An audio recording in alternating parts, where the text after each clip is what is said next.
Suppose I were to tell you that there really is a Santa Claus. And I know because I've talked to him. Suppose I were to tell you that. What would you say? I'd say prove it. To brighten the holiday of a child from the local orphanage, Samantha and Darren played foster parents to Michael, a troubled young boy who has forgotten the joy of Christmas. Determined to rekindle Michael's holiday spirit, Samantha takes him and Darren on a magical trip to the North Pole, where the real meaning of Christmas is taught by Santa himself. Hi, I'm Mark Simpson. And I'm David Pierce. And I'm Adam Michael James. Welcome to Twitch Talk.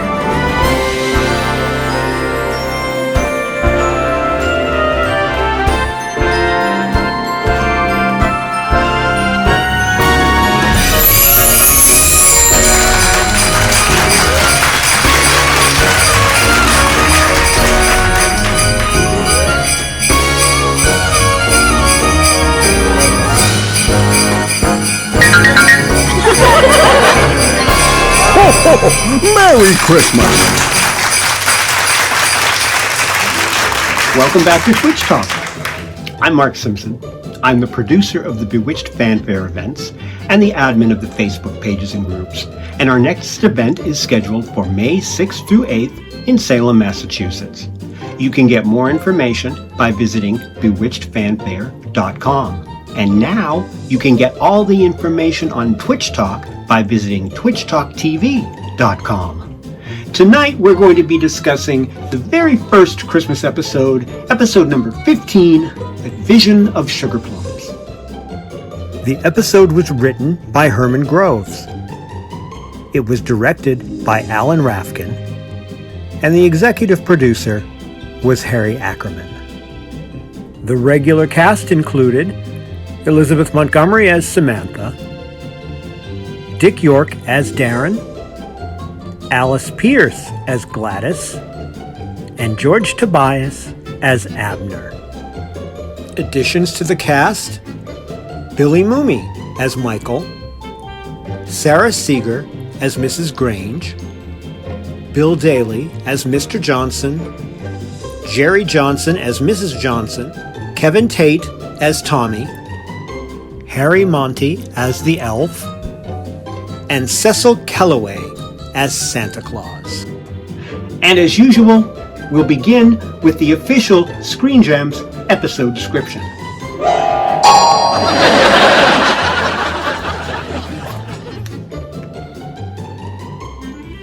Seven-year-old Tommy, who lives in an orphanage, is happy to spend Christmas with Gladys and Abner Kravitz. 6-year-old Michael, also an orphan, derides Tommy's belief in Santa Claus. When Samantha and Darren bring him home for the holidays, their efforts to get Michael to share in the festivities of the season fail. After Michael admits that he would believe in Santa Claus if he really existed, Samantha takes Michael and Darren on her broomstick to the North Pole, where Michael meets Santa Claus. Later, back at home, Darren and Michael awake. Although both feel they have dreamed the trip, Michael now believes in Santa Claus.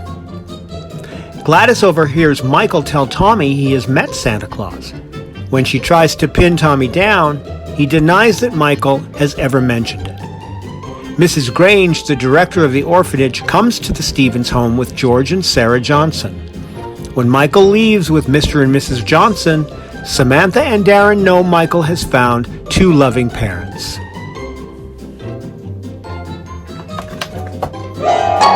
Now, let's check in with David for some of the historical information on the episode, as well as some of the pop culture trivia of the day.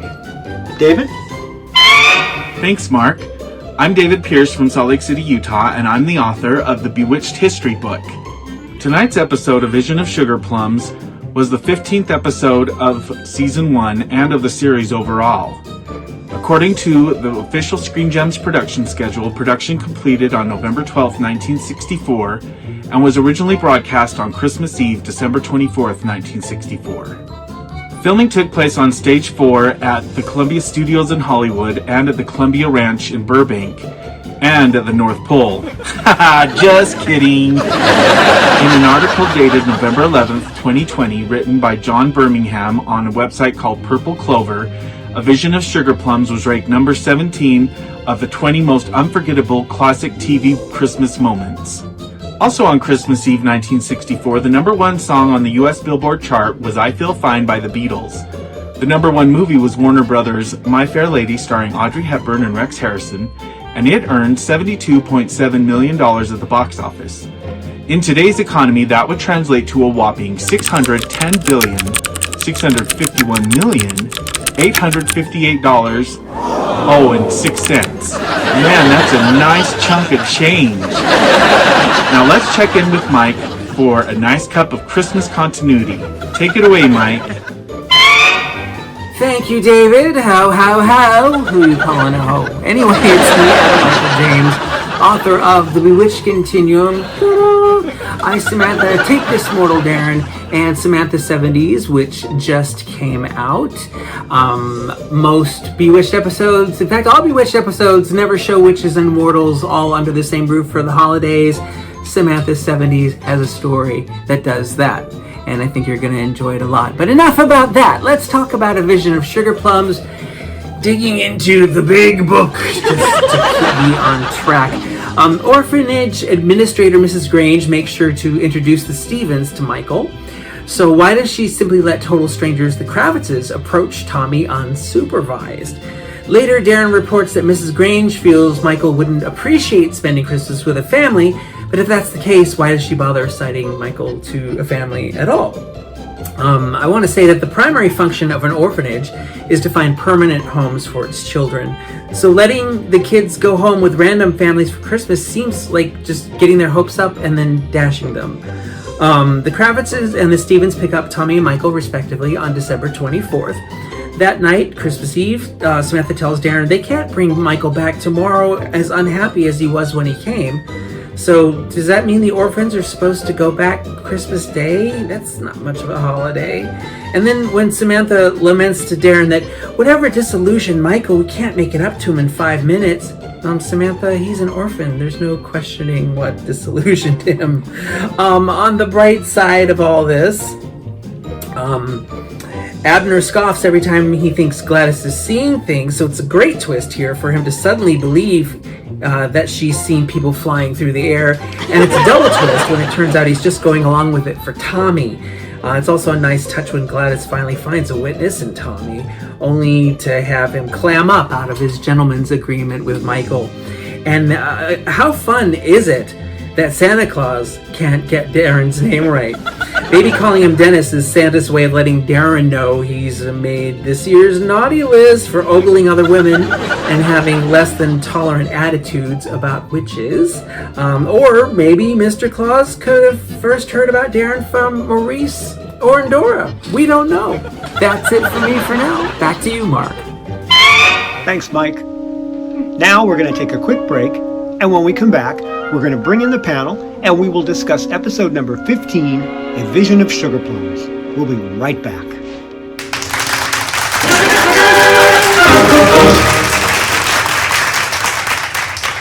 Bewitched sure had a lot of great Christmas episodes. A Vision of Sugar Plums, both of them.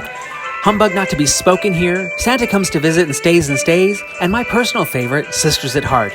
And then, Bewitched went off the air. But did you notice no holiday episode ever brought witches and mortals under the same roof? That oversight is corrected in my new book, Samantha 70s, where both naturals and supernaturals finally come together to celebrate Christmas and cause some magical mayhem you'll love. It's just one of 7 new stories in Samantha 70s, which answers the question, what if Bewitched hadn't ended? Samantha 70s on Amazon now. Order in time for Christmas.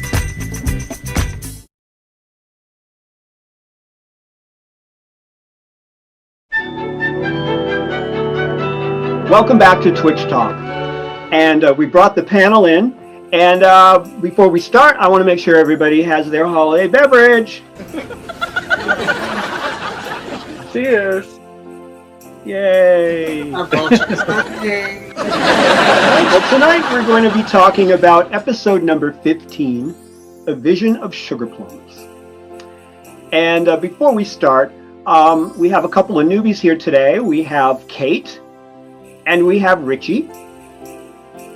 And we'll start with them.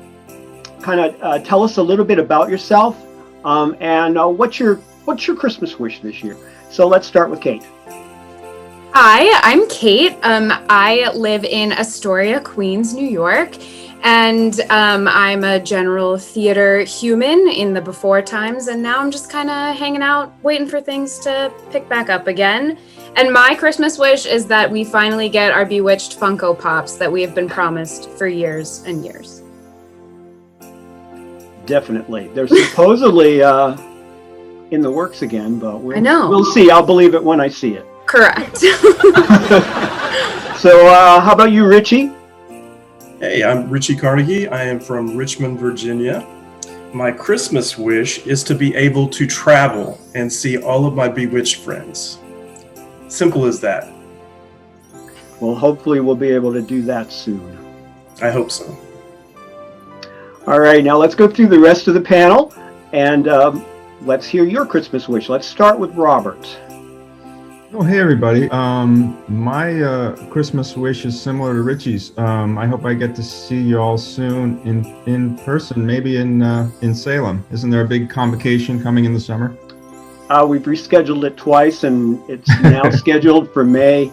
The Bewitched Fanfare 2020 is now scheduled for May 6th through 8th in 2021. So let's keep our fingers crossed this time. Hope to see you all there. All right, how about you, Justin? I'm Justin. I'm from Atlanta, and my Christmas wish is going to start to sound like a broken record. I hope I can go on a cruise again soon. I would be on a cruise right now, right this minute, if it weren't for this virus. So I'm hoping that the vaccine comes out, a lot of people take it, and it works, so we can go on with our lives. All right. June, how about you? Well, my wish list is on alphabetical order in Amazon Prime. Just kidding. But it really is. No, I wish everybody else says, I want to go on cruise, I want to travel. I just want everything to finally have some normalcy and have everyone hopefully start to heal again. And how about Anna? Mashed potatoes.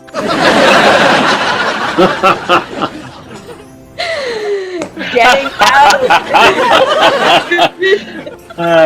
Continuity. Hopefully going scuba diving. And Susan?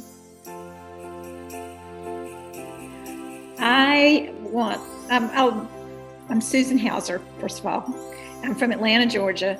And for my Christmas wish, I sort of piggyback on everybody else. I want this damn pandemic to be over with because I want to get a pedicure. I miss pedicures. Don't we all? And how about you, Taylor? My Christmas wish is that everybody watching goes and tells all their friends about Twitch Talk so that we can continue getting together week after week for all of 2021. All right, how about you, David? I'm David Pierce from Salt Lake, and I wished for the same thing. I hope that the vaccines work with no side effects and weirdness, and we can just get over this real quick. And I hope that I have a new laptop by 2021. And a new light bulb! And new light bulbs! On Amazon Prime. How about you, Mike? Well, pretty much the same thing as everybody else, that 2021 is happier and healthier than the year that we've had. We all have had our lives affected in some way, and we all deserve a chance to move forward. Well, I guess my Christmas wish is just the same as everybody else's. I just want this craziness to end, and hopefully it will soon, and hopefully we have a better 2021 than we've had a better 2020. All right, so once again, tonight we're going to be talking about episode number 15, A Vision of Sugar Plums. And I'm going to pick a random member of the panel to give a very brief description of the episode, just as a little test to make sure that you actually have watched it and are familiar with it. So who am I going to pick this time? I'm going to pick one of the newbies this time, and I'm going to pick Richie. Great. So it's a very simple premise, is that they get in the Christmas spirit and they go to an orphanage and choose a child to bring home, and they give them gifts. And of course, Samantha ends up showing some magical powers to try and get Billy Mumy, who's in the episode, to get into the Christmas spirit and kind of get through that wall that he has put up. So she entices him by saying that she can take him to see Santa Claus. And so Billy Mumy and Darren all go to the North Pole, and he gets the Christmas spirit. And that was about the most of the episode. Hopefully I did a good job on that.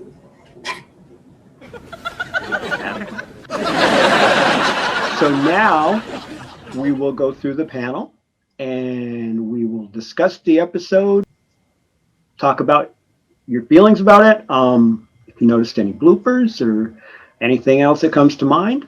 So let's start with Kate. Okay. I will say this isn't my favorite Christmas episode, but it is one that I do really like. I think I watched it very recently, and at the end, when Michael gifts the toolkit to his new foster parents who have come to like adopt him, I gasped out loud as though I've never seen this before. Like, had a very genuine emotional reaction of like, this child has learned and grown in these 26 minutes we've spent with him, and how delightful that is. I love that Darren does this very mortal thing of dressing up as Santa Claus, and Sam is like on board, and she's like, yeah, we're gonna do this right off the bat. I love her flying outfit. I love that she dons a pointy hat for us. I love that she rides on a broom for us, even though she does that only in Christmas episodes. And so I love that she kind of engages in this very like traditional witch appearance, even though she doesn't normally. But I love that she does that here for us. I love how sassy Abner is at the top when we see him in the orphanage and talks about how Santa will be visiting tonight and on the 15th of every month, or whatever he says, like whenever the credit card is due. I love that moment. And I also really love that they're outside playing in just like cardigan sweaters at Christmas time in Connecticut, because apparently it's not cold. But I love this episode. I think it's really sweet. I think it encapsulates Christmas in a really beautiful and bewitching way. And I love it. Great. All right. How about Robert? I really enjoyed this episode too. It was another holiday sort of morality episode. I love how they're always working in those messages of love and acceptance. Ton of guest stars in this episode. Bill Daly, Cecil Kellaway as Santa, who was with Agnes Moorehead a year before in Hush Hush Sweet Charlotte. And one of my favorite recurring players, Sarah Seeger. And I love the fact that the Kravitz's got so much airplay. Yeah, I love his comment about the paying bills on the 15th of every month, and why can't we use cold cuts instead of steak? Just really cute. Okay, how about you, Justin?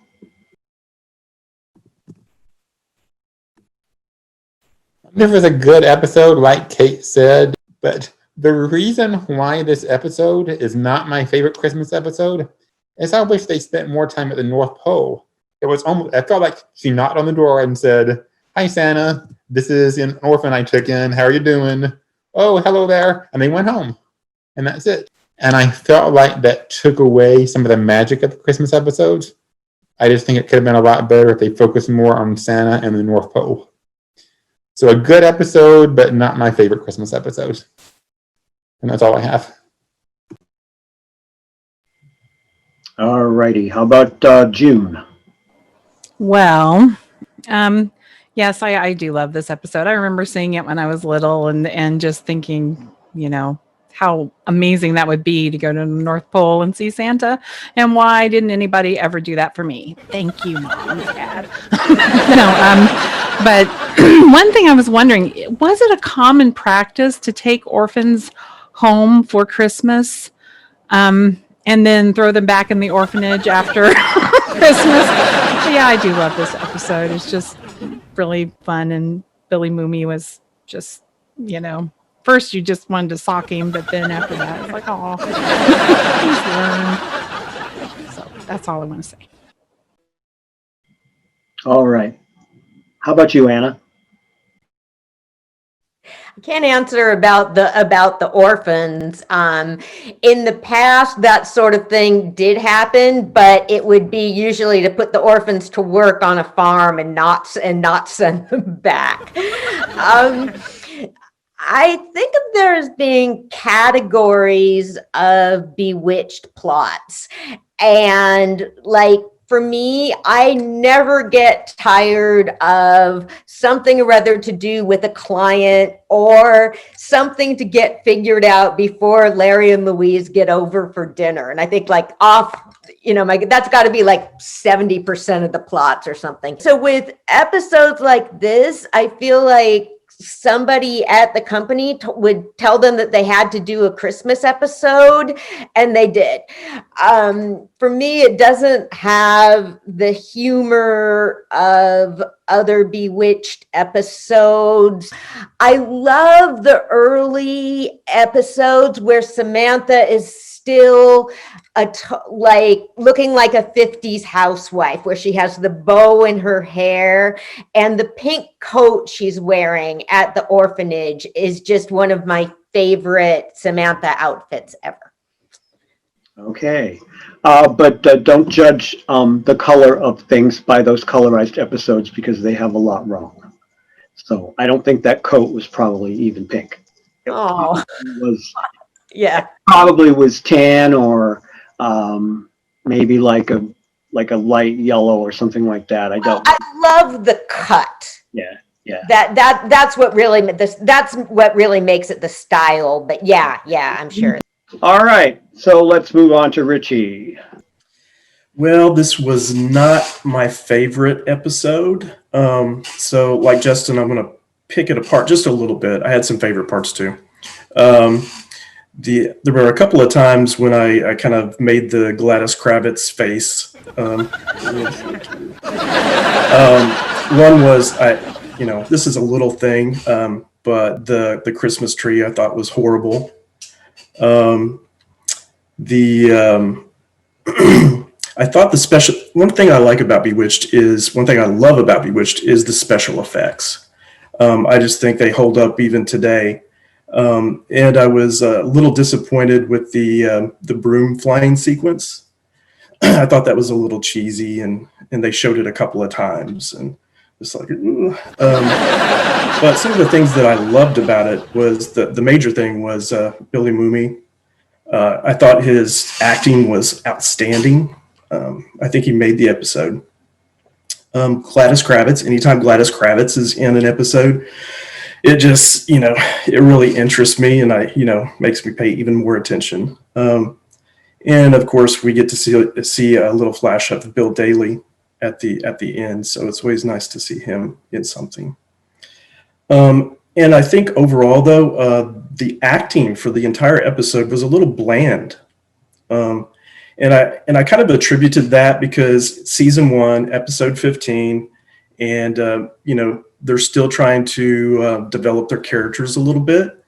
I think that goes to, I think someone said earlier that it wasn't as funny as some of the other episodes, and I kind of attributed it to that. But so episode for me, not one of my favorites. Okay, and Taylor, how about you? Well, this is the original Nightmare Before Christmas. And I will say I love a coming out episode. Okay, so I was thinking about Nightmare Before Christmas. So absolutely, they're going to be telling them you need to have a Christmas episode in what is essentially a Halloweeny kind of show. And so I love the comparisons between Halloween magic and Christmas magic, the things that we take for granted. So witches flying across the moon, Santa flying across the moon. The magic leads to Abner thinking that Gladys is talking about reindeer, which I put here, and a strange moment in George Tobias's acting where he's unnecessarily German for a second. He's like, Pranzer und Rudolph und Dasher, which I thought was a little bizarre. Another thing I noticed is that there is a Chekhov's gun in this episode, and if you're not familiar with that, the dramatic principle is that if you see something hanging on a wall that seems kind of out of place or unnecessary, it has to come into the plot. And the light switch on the staircase banister is really a Chekhov's gun, because there's a scene at the beginning of the episode where it's very obvious that switch is there and it's distracting for anyone with ADHD. And then later on in the episode, when he comes down the stairs and switches on the light, we remembered, oh yeah, there was that really obnoxious light switch just randomly placed on the banister.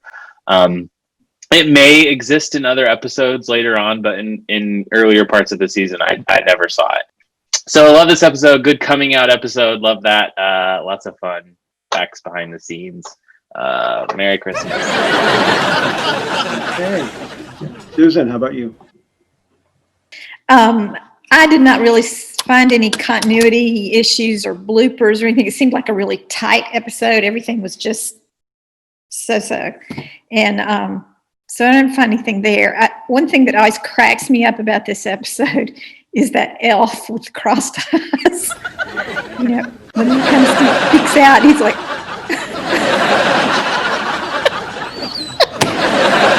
it just cracks me up.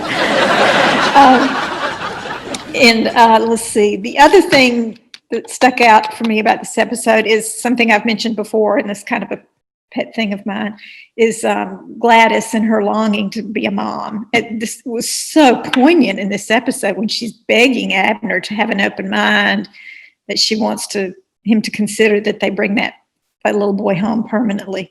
And it just makes me verklempt when she is so pathetic there.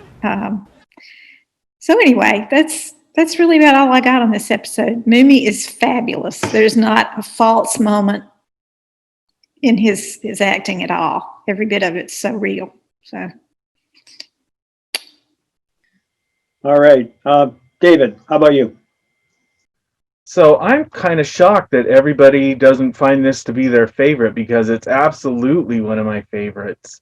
I think it's so filled with magic, and I love when Samantha is explaining to Michael that there really is a Santa Claus. And then my all-time favorite transformation scene is her twitching her nose and bringing her hand up and going up into a big plume of smoke to end up in her flying suit. And then she just acquiesces to his wish to zap in the pointy witch's hat and the broom that we know that she doesn't use. And I think that they flew to the North Pole on the broom just to kind of grant his Christmas wish of going to the North Pole, when really she probably could have just popped there.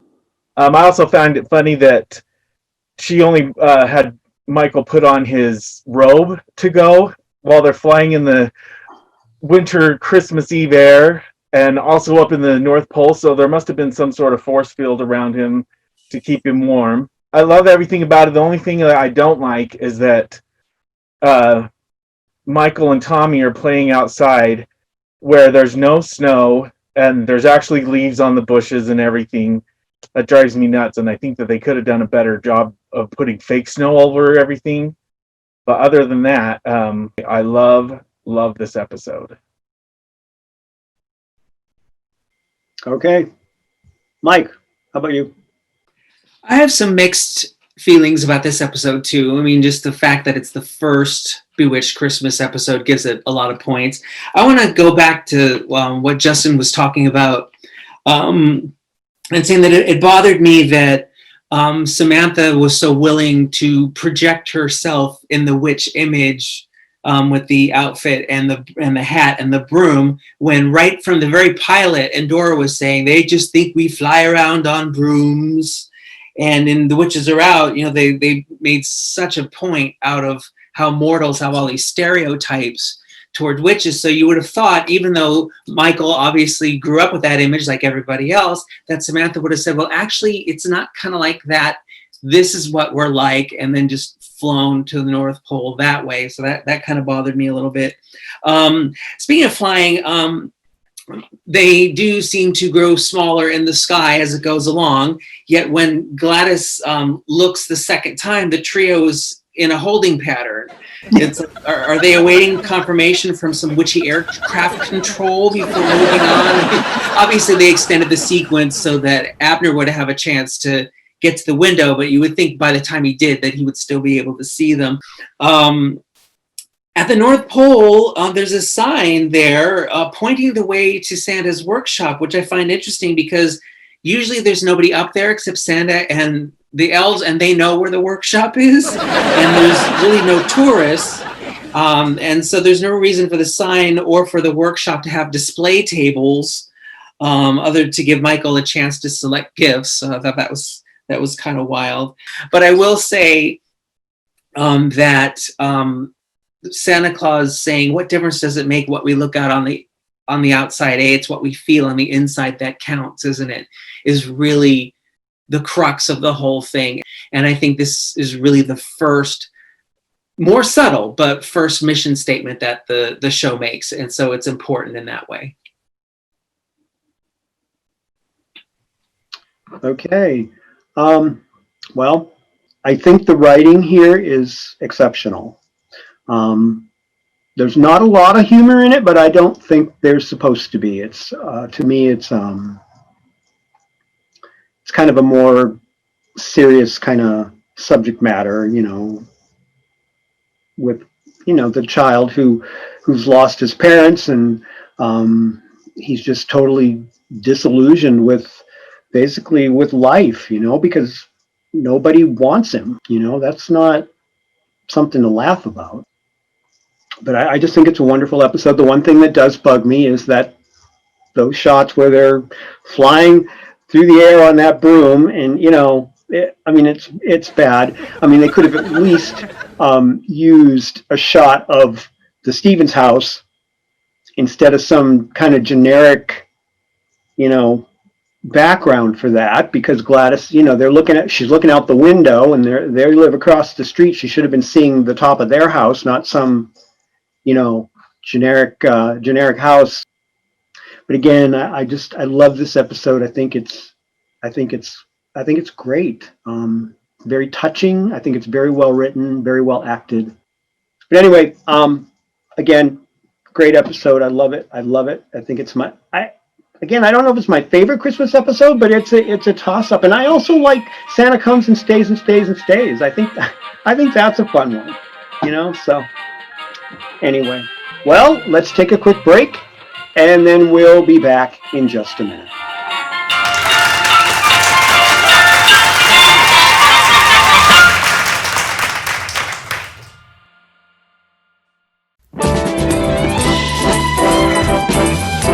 No idea what to get anyone on this list. Maybe I can help. Who are you? I'm your fun side. Didn't know you had one, did you? Fun side? Who says I'm not fun? I have the perfect gifts for everyone on your, or should I say, our list.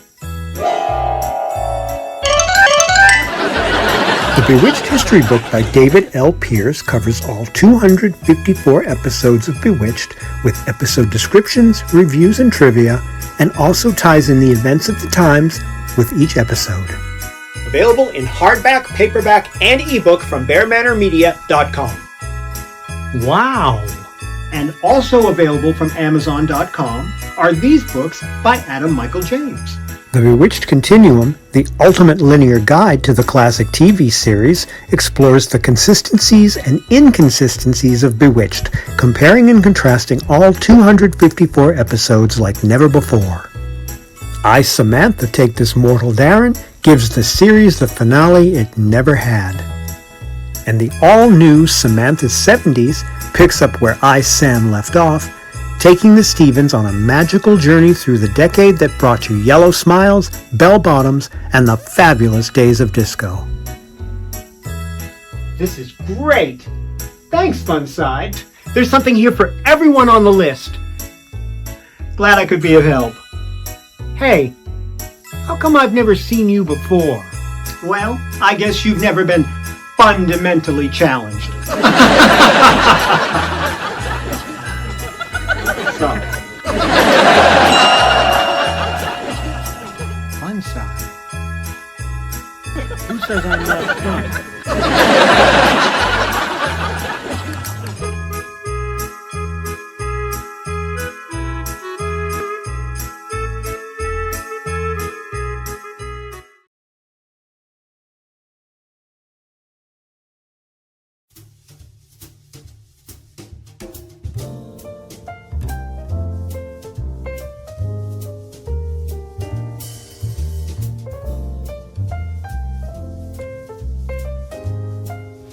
Hi, Twitch Talk. Bill Mumy here. It's funny to look back on projects that I was a part of that are more than a half century ago. You know, and I've been a part of maybe 500 television shows over the course of my life. But the 2 episodes of Bewitched that I did have always ranked amongst my very favorite projects. When I first started working in films, I was 5 years old, but by the time I was 8 years old, and I had the opportunity to work opposite Shirley Jones in 1962 in a film called Ticklish Affair, I fell madly in love with Shirley Jones. She's still a good friend of mine. And then after that, I went into another film right after that called Palm Springs Weekend. And I fell madly in love with Connie Stevens. And I told her about this not too long ago, and we had a good laugh about it. But when I went and did the Bewitched, the first initial A Vision of Sugar Plums episode, I fell in love with Elizabeth Montgomery even more so than I had fallen in love with Shirley Jones and Connie Stevens. Man, I had a big crush on Elizabeth Montgomery, and working with her was great. It was just great.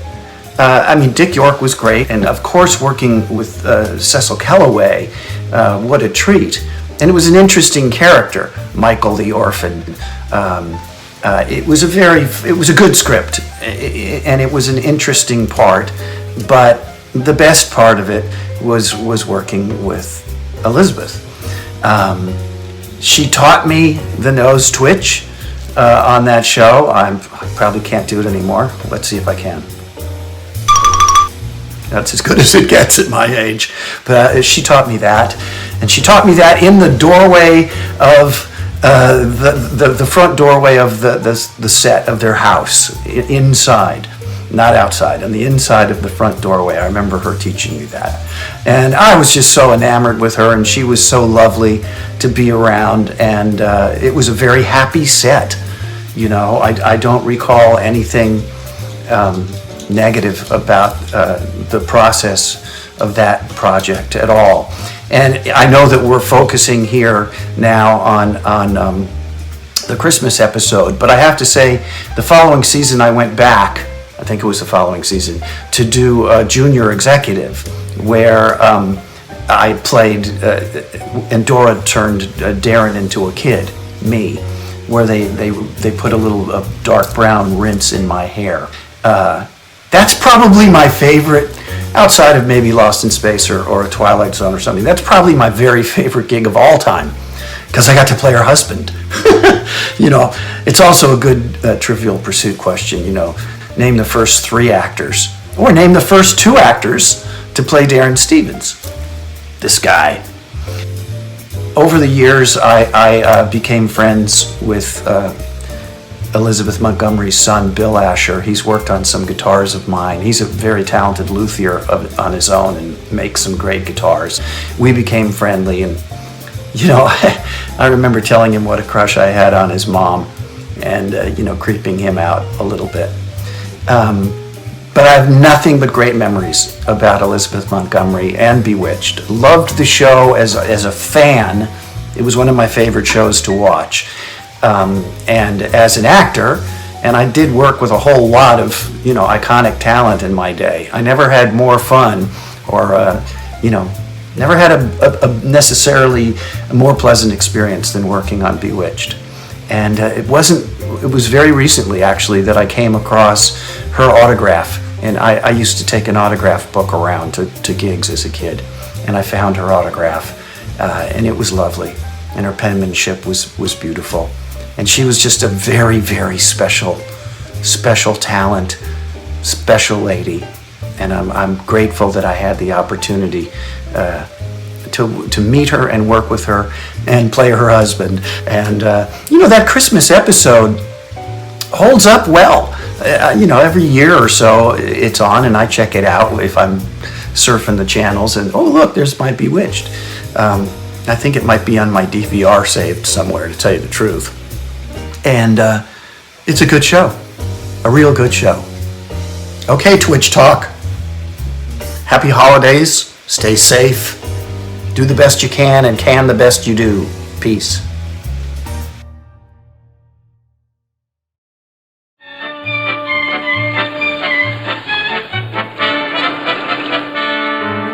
Hey, Tommy, you're going to come home and spend Christmas with us. Would you like that? Uh-huh. That's wonderful. What you want, Michael? You let my Santa Claus alone. You still believe in that kid stuff? It's not kid stuff. Oh, yeah? What's Santa Claus gonna bring you? Lots of things, that's what. I bet you get nothing. You want to bet? Yeah, I want to bet. Michael, I'm ashamed of both of you. Well, he said Christmas was a lot of bunk. Oh, you're gonna have a black eye. Come on, Tommy, we'll get your steak for that. Well, what's the matter with cold cuts? Well, what was the fight all about? I didn't start it. Oh, self-defense, huh? I won't tell anybody. Well, just 'cause I busted his little old Santa Claus, he punched me in the nose. Why'd you do that? You must have had a reason. He called me a liar. Oh, well, that wasn't very nice. Sure wasn't. Were you? Lying, I mean? Of course not. Christmas is a lot of bunk, and so is Santa Claus. Michael, suppose I were to tell you that it really isn't exactly that way. Suppose I were to tell you that there really is a Santa Claus. And I know because I've talked to him. Suppose I were to tell you that. What would you say? I'd say prove it. I can. How? I can take you to the North Pole to see him. The North Pole? Mm-hmm. Like that. Practically. No one can do that. A witch can. So I can. Because I am a witch. You ready?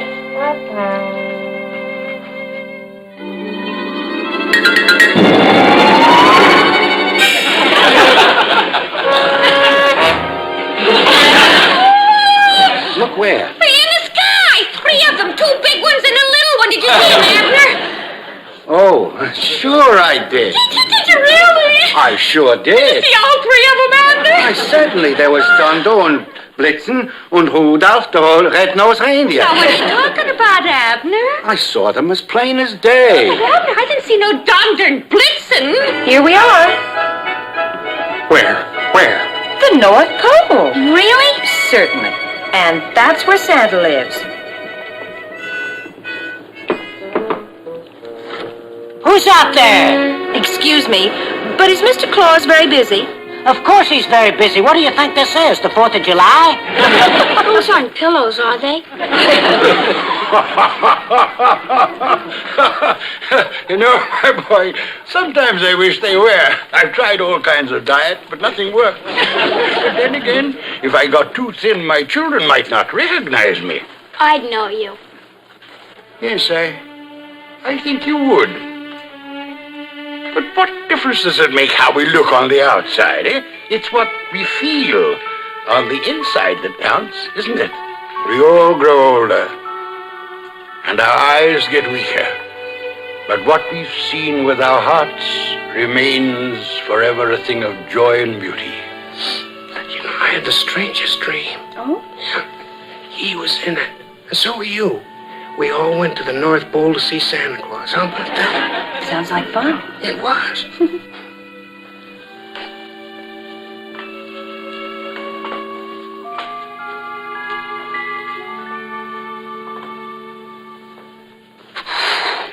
Honey, turn the heat up, will you?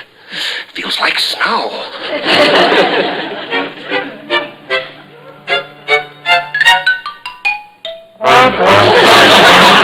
Well, now, would you tell Mr. Kravitz what he told you about where he went last night? Where? Yes, you know, with Mr. and Mrs. Stevens on her broom. He didn't say anything like that, Mrs. Kravitz. But I heard you talking. I was at the window and I heard you talking about going to the North Pole to see Santa Claus. Wait a minute, Abner. Tommy, please tell Mr. Kravitz about the North Pole.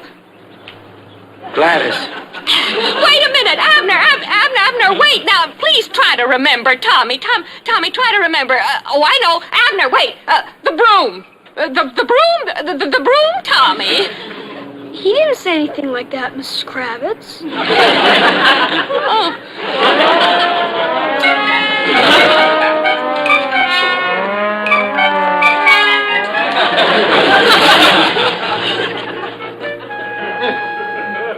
Gee, Mrs. Kravitz, when a fella crosses his heart, then what can a fella do? Merry Christmas, Mrs. Stevens. Merry Christmas, Mrs. Grange. Won't you come in? Oh, thank you so much. May I present Mr. and Mrs. Johnson? This is a young couple who's been interested in Michael for so long. Oh, I see. How do you do? Well, how do you do? We have this little gift for Michael. We hoped you wouldn't mind. Of course not. Let's all go in the living room. Thank you.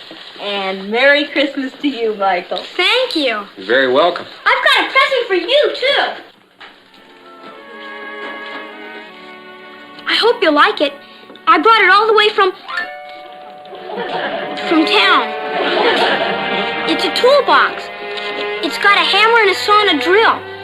I bet you if we could find some wood, we could build a whole lot of great things.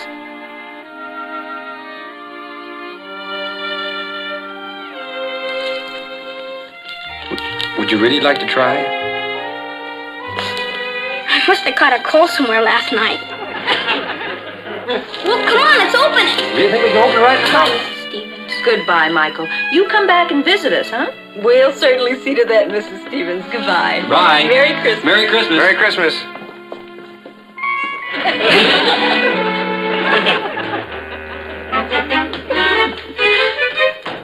What was that,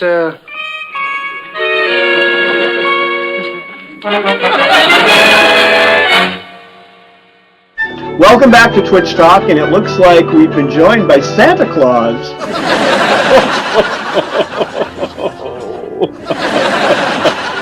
So what we'll do now is we're going to go through and we're going to do our reviews and ratings, and we're going to just do a brief review on the episode, and then we'll rate it from 1 to 4 stars, 1 being the worst, 4 being the best, and we'll go back at the end.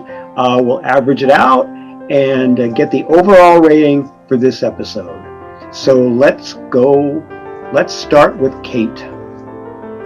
Like I said, this isn't my favorite Christmas episode, but I do love it so much. I think it's really charming and sweet, so I'm still going to give it 4 stars. All right. How about Robert?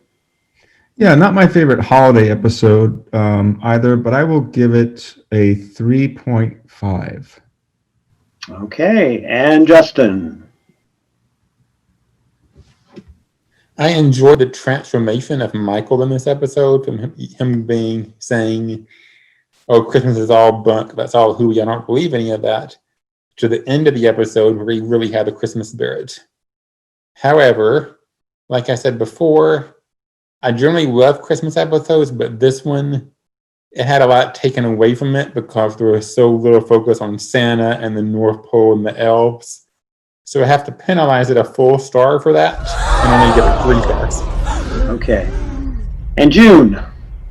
Well, I'm going to give it 3.5 stars. And the reason I'm giving it as high as that is because I got a little teary-eyed when the Gift of the Toolbox came out. So just saying that.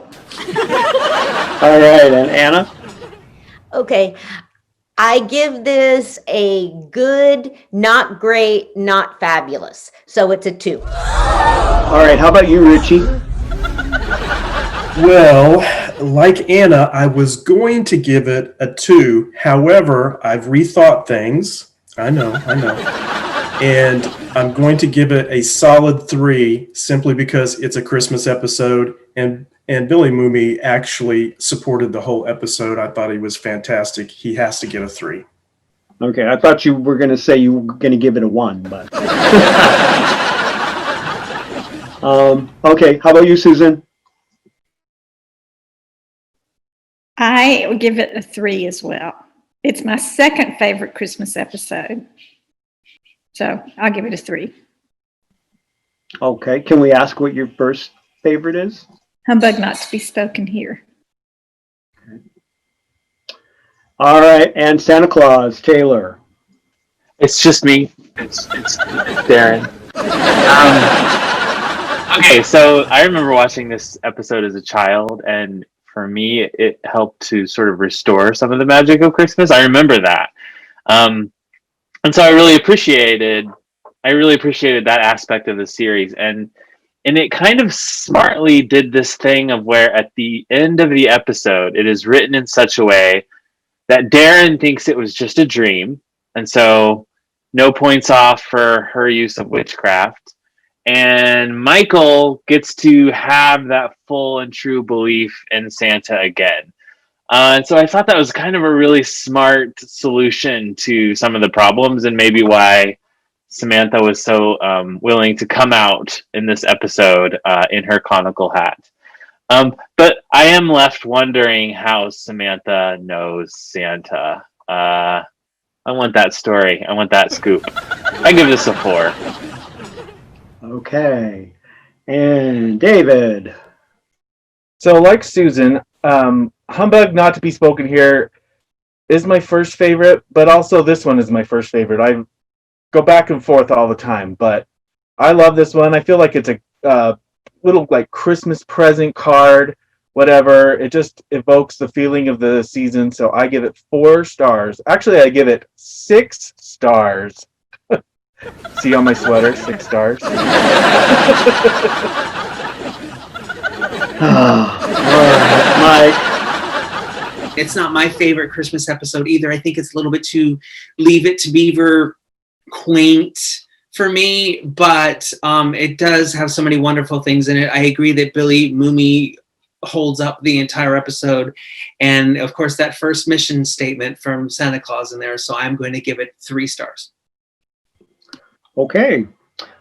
Again, I think it's a wonderful episode. I think it's well written, it's well acted. Billy Mumy is superb.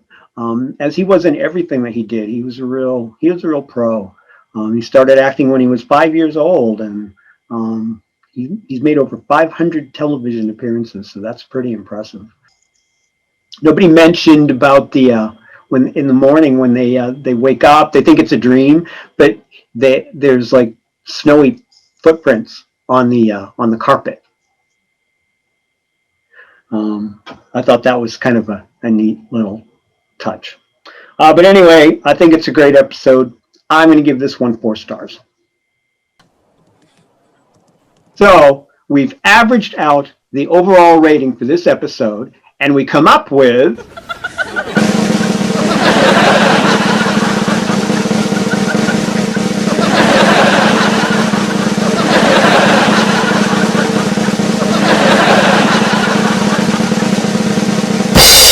3.36363636. So we're going to round that up to 3.5 stars. So episode number 15 A Vision of Sugar Plums gets 3.5 stars. Yay! Does anyone have anything else before we take a break? No? All right. So we'll take a quick break, and we'll be back in just a minute.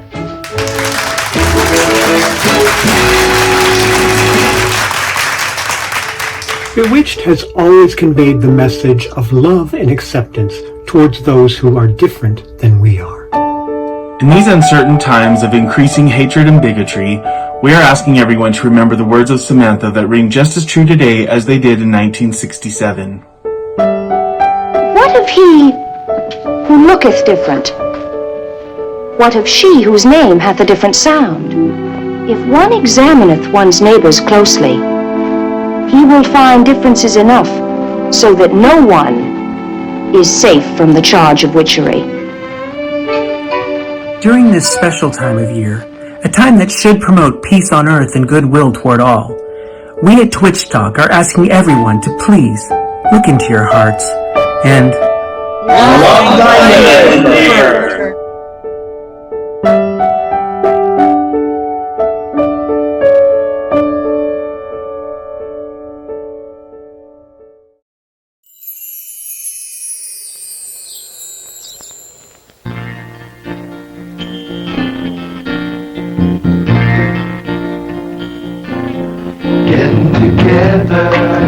For a few good laughs, the kick of adventure, a quiet moment to share a song. That's part of the fun of life.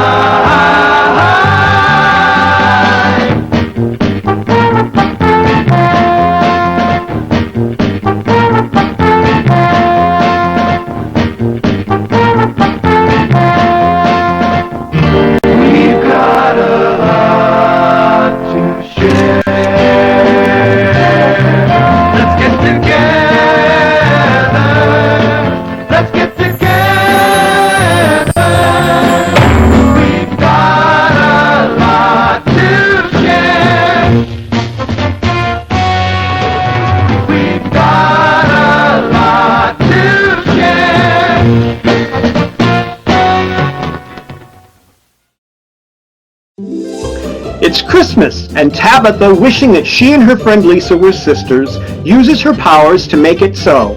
Almost. Both girls take on polka dot complexions that even Samantha can't clear up.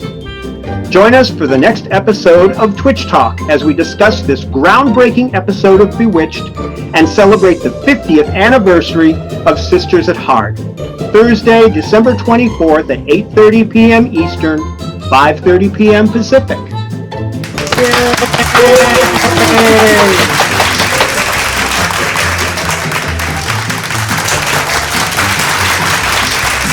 Okay, well, welcome back, and we're going to wrap things up.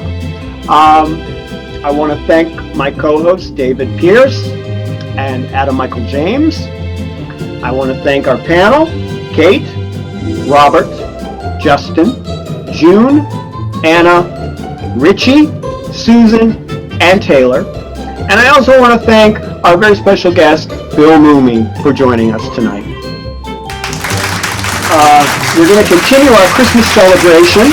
Our next episode is going to be a celebration of the 50th anniversary of Sisters at Heart. So we'll have some surprises for that one as well. So, cheers, and best Twitches, everyone. See you next time.